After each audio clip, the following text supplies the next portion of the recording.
जो ऐसे को कमले में अपनी छुपा ले, जो दुश्मन कभी की जख्म का बेकार दुआ दे, इससे और किया नर देगा जमाना, और रहमत नहीं गए तो फिर और किया है। কবিতার ভাষায় বলে দুনিয়ার মানুষ, আপনি আমার নবী, আমার নবী, দুশ্মনরাও নবী তার কমলের ভিতরে জায়গা দিতেন। আমার ভাইয়ারা, দুশ্মনে নবীরে যত মারে, আল্লাহ নবী দুশ্মনদের জন্য দোয়া করেন। সুবহানাল্লাহ। নবীর সাহাবী বলেন, নবী গো,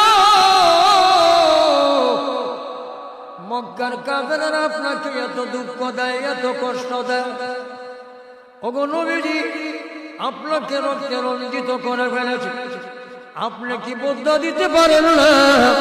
এদেরকে জন্য আপনি কি বদলা করতে পারেন না?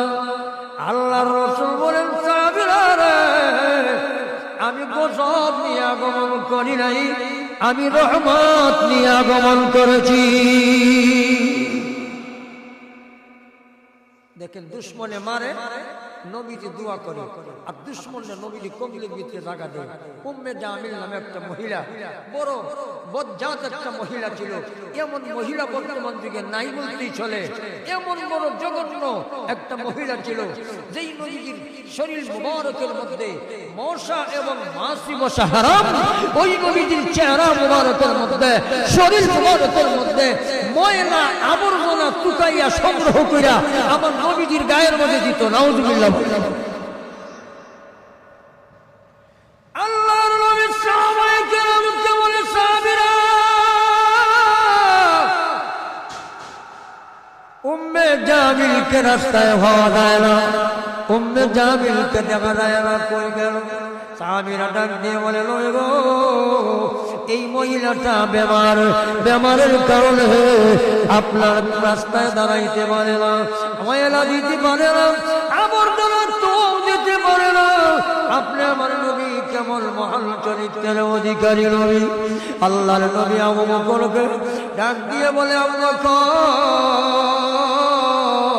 চলো উম্মে জামিলের বাড়িতে যাই, উম্মে জামিলকে দেখে আসি। সুবহানাল্লাহ। এই ব্যক্তি সারা জীবন নবীর গায়ের মধ্যে ময়লা দিল, এই ব্যক্তিকে না দেখার কারণে নবী কয়, মহিলাটা কই? সাহাবীরা বলে অসুস্থ। আল্লাহর নবী, নবীর সাহাবী আবু বকরকে লইয়া তার বাড়ি পর্যন্ত গেছে। সুবহানাল্লাহ। বাড়ির সামনে দাঁড়িয়ে গেছে। একজনের ঘরে তো অনুমতি ছাড়া ঢোকা যায় না, ঠিক না বেটি? আরো জোরে হয়। দাঁড়িয়ে রয়েছেন আবু বকরকে লইয়া। এখন হঠাৎ করে ওই উম্মে জামিলের একটা মেয়ে আসে, বাইরেছে, বাইরিয়া দেখে নবীজি আবু বকরকে লইয়া তার বাড়ির সামনে দাঁড়িয়ে রয়েছে। মার কাছে গেছে, মা গো, মুহাম্মদ আবু বকরকে লইয়া আইছে, আজকে মনে হয় প্রতিশোধ নিত। আজকে তো আপনার দুর্বল, আপনার কোনো শক্তি নাই, আপনার তনবল নাই, আপনার জনবল নাই, আপনার মনোবল নাই, আপনার আজকে ক্ষমতা নাই। ওগো মা, ভাবতেও পারবে না, লুকাইতেও পারবে না। এই সুযোগে মনে হয় মুহাম্মদ তার সাথী আবু বকরকে লইয়া আপনার বাড়ি আইছে প্রতিশোধ নেওয়ার জন্য। মা গো, কি করবো? অনুমতি দিব না তাকে না কইরা দিব? উম্মে জামিল ডাক দিয়া কই, একটু অনুমতি দিয়া দে, আমার নসিবে যা আছে তাই হবে। তখন অনুমতি দিল। ও মুহাম্মদ, আবু বকরকে নিয়া আমার মা বলছে আপনার ঘরে আসার জন্য। আল্লাহর নবী আবু বকর রাদিয়াল্লাহু তাআলা আনহুকে নিয়া উম্মে জামিলের ঘরে প্রবেশ করছে। প্রবেশ করার পরে উম্মে জামিল ডাক দিয়া কই, মা গো, আমার একটু পিছন দিয়া ধর, পিছন দিয়া ধরিয়া আর বালিশ দিয়ে আমার একটু বসায় রাখ, আমি একবারটা মুহাম্মদের চেহারা দিয়ে ফেলাই। যেরকম সুবহানাল্লাহ। মুসলমান ভাইরা, উম্মে জামিল চোখের পানি ফেলে ফেলে কান্দে, আর নবীর কাছে বলে, নবী গো, জীবনে যা করেছি তনুবলের কারণে করেছি, মনোবলের কারণে করেছি, টাকার জোরে করেছি, গায়ের জোরে করেছি, বংশর জোরে করেছি, লাঠির জোরে করেছি নবী গো। আজকে আমার বংশের কোনো শক্তি নাই, আমার লাঠির কোনো জোর নাই, আমার গায়ের কোনো জোর নাই, টাকার কোনো জোর নাই, ক্ষমতার কোনো জোর নাই নবী গো। সবাই কিন্তু আমার বিল বসে যেহেতু এখন আমি শক্তিহীন হয়ে গিয়েছি, আর কেউ আমাকে ভালোবাসে না। মুহাম্মদ রে, আজীবন আমার কাজই ছিল তোমার গায়ে, তোমার শরীরে ময়লা দেওয়া, আবর্জনা দেওয়া গো। আজকে আমার দুঃখের দিনে দেখার জন্য তোমার সাথে আবু বকরকে লইয়া আমার বাড়ি আগমন করেছ। ওগো মুহাম্মদ, তোমার মতো আদর্শবান, তোমার মতো সচ্চরিত্রবান মহামানব এই পৃথিবীর জমিনে হইতে পারে না। আর দেরি করা যায় না, এই মুহূর্তে কালেমা পড়ায়া মুসলমান বানায়া না। নবী করিম সাল্লাল্লাহু আলাইহি ওয়াসাল্লামের আখলাক দেখে কাটটা কাফির বেঈমান মুশরিক মুসলমান হয়ে যেত। সুবহানাল্লাহ বলেন, আরো জোরে বলেন। আমার ভাইরা, সময় অত্যন্ত সংকীর্ণ।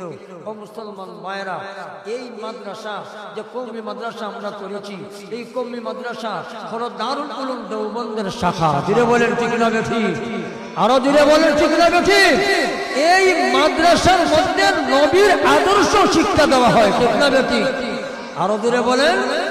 আজকে মুসলমানের আদর্শ এমন হয়ে গেছে, একটা খ্রিস্টান মুসলমানের আদর্শ দেখলে, একটা হিন্দু বৌদ্ধ যদি একটা মুসলমানের আদর্শ দেখে ঘৃণার চোখে দেখে। জোরে বলেন ঠিক না ঠিক? আরে ভাই, আমার এক সাথী ভাই তাবলিগে গেছে, তাবলিগে যাওয়ার পরে স্পেন, উনি বলে হুজুর আমি যখন এমন জায়গায় গেলাম বাজার করার জন্য যে পোশাবে ধরছে, আমি কোনো মানুষ পাই না, আমার কথাও বোঝে না, আমিও কথা বুঝি না। এখন চায়নার একটা বৌদ্ধ একটা খ্রিস্টান ছেলে যুবক, ওই যুবককে বললো ভাই টয়লেট, শুধু টয়লেটই চিনি, কোন জায়গা তা বলতে পারে না, বোঝাইয়া বলতে পারে না। সে কিন্তু বুঝা লাগছে মানুষটা মনে করে প্রস্রাব করবে। এই খ্রিস্টান ছেলে হইয়া 3-4 মিনিট জায়গা হাইজা এরপরে ওই মুসলমানকে পেশাবখানায় ঢুকাইয়া দিছে। সুবহানাল্লাহ। আজকালকে আপনি আমি মুসলমান হইয়া আরেক মুসলমানকে এতটুকু সহযোগিতা করতেও রাজি না। ধীরে বলেন ঠিক না বেটি? ধীরে বলেন ঠিক না বেটি? আরো যদি হক হয় চাকু দিয়া গা মাইরা তার মাল সমস্ত লইয়া যায়। ধীরে কোন ঠিক না বেটি? আরো ধরে কোন ঠিক না বেটি? আজকে মুসলমানের আদর্শ, মুসলমানের চরিত্র এত নিকৃষ্ট হয়ে গেছে, কিন্তু আপনি আমার নবী মহানবী ইসলামের আদর্শ দেখে কাফের মুসলমান হয়ে গেছে। ঠিক না বেটি? দারুল উলুম দেওবন্দের উত্তরসূরি আওলাদে রাসূল হুসাইন আহমদ মদনী রাহমাতুল্লাহ আলাইহি আদর্শ দেখেও একটা ব্রাহ্মণ পরিবার কালিমা পড়ে মুসলমান হয়েছে। জোরে করুন সুবহানাল্লাহ। সিধন্যা আওলাদে রাসূল হুসাইন আহমদ মদনী রাহমাতুল্লাহ আলাইহি, হযরত গাজী নবী মদহুন মক্কি রাহমাতুল্লাহ আলাইহির উস্তাদ। সুবহানাল্লাহ। উনি গাড়িতে বসেন, এই কথাটা বলে শেষ করব। উনি গাড়িতে বসছেন, রেলগাড়িতে, আর হিন্দু ব্রাহ্মণও বসছে। হঠাৎ করিয়া হিন্দু ব্রাহ্মণের হাজতে ধরছে, প্রস্রাব পায়খানায় ধরছে। এখন ওই বেটা গেছে টয়লেটের মধ্যে, ওই রেলগাড়ির বাথরুমের মধ্যে প্রস্রাব পায়খানা করবে, যাইয়া দেখে যে অবস্থা ভালো না, বসার মতো কোনো ব্যবস্থা নাই, প্রস্রাব পায়খানা চতুর্দিকে ভরা। এর কারণে সে নাকের মধ্যে রুমাল দিয়া আবার গাড়ির সিটের মধ্যে আগে বসে রয়েছে। এখন হুসাইন আহমদ মদনী রাহমাতুল্লাহ আলাইহি লক্ষ্য করলেন, মন বিচারা গেল হাজত আদায় করার জন্য, মনে হয় হাজত আদায় করতে পারে নাই। দিগ্গি জিজ্ঞেস কইরা ওই বেটা কি বলে, কি রে ভাই তুমি কি হাজত করো নাই? বলে হুজুর বসার মতো উপযোগী না, এর লাগে বসতে পারি না। হুজুর সিট থেকে উঠটা সুগে সুগে ওই রেলগাড়ির বাথরুমের মধ্যে গেছে, যাইয়া পানি আছে আর টপ আছে আর ব্রাশ দিয়ে আস্তে আস্তে পরিষ্কার কইরা দিয়া এরপরে হুজুরে ভাই এইমাত্র আমি আইছি, বসার মতো উপযোগী আছে, আপনি যাইতে পারেন, হাজত আদায় করতে পারেন। সুবহানাল্লাহ। হুজুরের কাছে ছিল আর এক বেটা, আপনি যে একটা কাজ করলেন, নিম্নমানের কাজটা কি আপনার জন্য সাজে? হুজুর বলেন, হুসাইন আহমদ মদনী রাহমাতুল্লাহ আলাইহি বলেন, আমি নবীর সুন্নাত ছাড়া কাজটা করি নাই। যেরকম সুবহানাল্লাহ। চিন্তা করে দেখো এত সুন্দর খাবার দিলেন আমার নবী ইহুদিকে, বিছনা করে দিলেন আমার নবী ইহুদিকে, নবীর মেহমান যেরকম। কিন্তু পীড়ার কারণে, পেটে অসুখের কারণে আল্লাহর বান্দা রাত্রে বেলা প্রস্রাব পায়খানা করে বিছনাটা বড়াইয়া চলে যায়, তরবারি রেখে যায়। তরবারি নেওয়ার জন্য আল্লাহর নবীর কাছে আসে, আয়েশা দেখে তার প্রস্রাব পায়খানা নবীজি নিজের হাত দিয়া পরিষ্কার করে। হোসাইন আহমদ মদনী বলেন, আল্লাহর বান্দা শুনো, আমার নবী একটা ইহুদির পায়খানা পরিষ্কার করেছে, আমি একটা ব্রাহ্মণ লোককে একটা লেফটির পরিষ্কার করে দিয়া তারপর সব পায়খানা ব্যবস্থা করে দিয়েছি। আমার নবীর তরিকায় কাজ করেছি। যিনি বলেন ঠিক না ঠিক? ইহুদি আইসে আইয়া দেখে তার পায়খানা নবীজি পরিষ্কার করেন। এখন চিন্তা করতেছে, দেখলে যে মোহাম্মদ আমার তরবারি চাইল মাত্র, সওয়া মাত্র আমারে দিয়া দিছে, চাইলে তো কিছু বলতে পারতো, আমারে কিছু তুচ্ছবাচ্য করতে পারতো, কিন্তু মোহাম্মদ আমার তরবারিটা সোজা হাতের মধ্যে দিয়ে দিল। এই যে নবীজির একটা উত্তম আদর্শ দেখছে, সহানুভূতি দেখছে, আজ্ঞায় আর হিচ্ছায়, নবী গো তোমার আদর্শ গ্রহণ না কইরা আমি কিন্তু আর বাড়িতে ফিরবো না। আপনার আখলাকের কাছে, আপনার চরিত্রের কাছে হাত মানলাম, এই মুহূর্তে আপনি কালেমা পড়াইয়া মুসলমান বানাইয়া দাও। যিনি বলেন সুবহানাল্লাহ। হিন্দুর ব্রাহ্মণ লোকে আমি গেলাম অপরিষ্কার, আর এই হুজুর গেল দেখালে পরিষ্কার। বিষয় কি? হুজুর এই কাজটা করছে।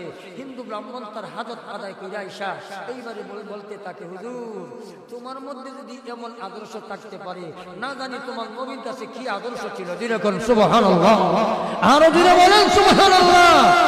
এই হিন্দু ব্রাহ্মণ আমার নবীর আদর্শ দেখা, আমার নবীর নায়েবে নবী, আল্লাহর নবী, নবীর আওলাদে রাসূল হযরত হুসাইন আহমদ মদনী রাহমাতুল্লাহ আলাইহির আদর্শ দেখা হিন্দু ব্রাহ্মণ মুসলমান হয়ে গেছে ফ্যামিলি সহ।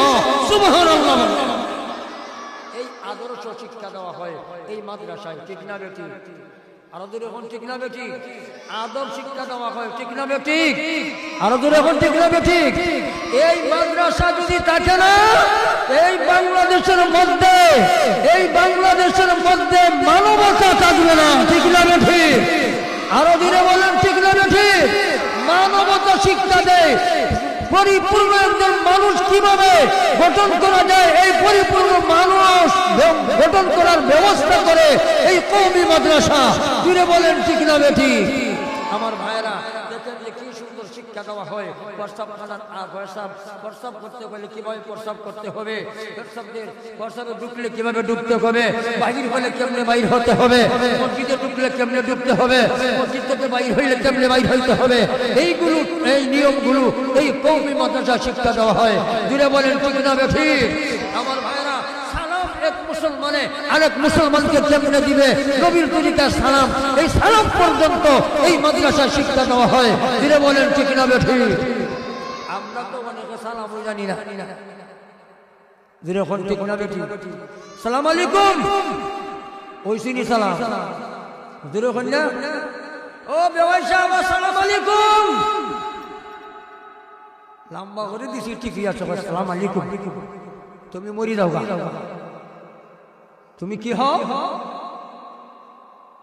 হে বড় উত্তর দে আলাইকুম সালাম, আলাইকুম সালাম। আর ডিজাইন দেখা আছে না নাই? সালাম হইছি না মরবার দা করছে?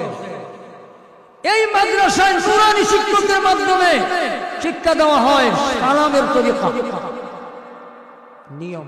আমার ছোট একটা মেয়ে আছে, আব্বু আমি সালাম শিক্ষা লেছি, কেমনে মা? আসো সালাম নবীর বাণী, আমরা সবে সালাম জানি, 90 নেকি পাইতে চাও, সবার আগে সালাম দাও। সুবহানাল্লাহ। 90 নেকি পাইতে চাও, সবার আগে আসসালামু আলাইকুম ওয়া রাহমাতুল্লাহ। আসসালামু আলাইকুম। আমার মায়েরা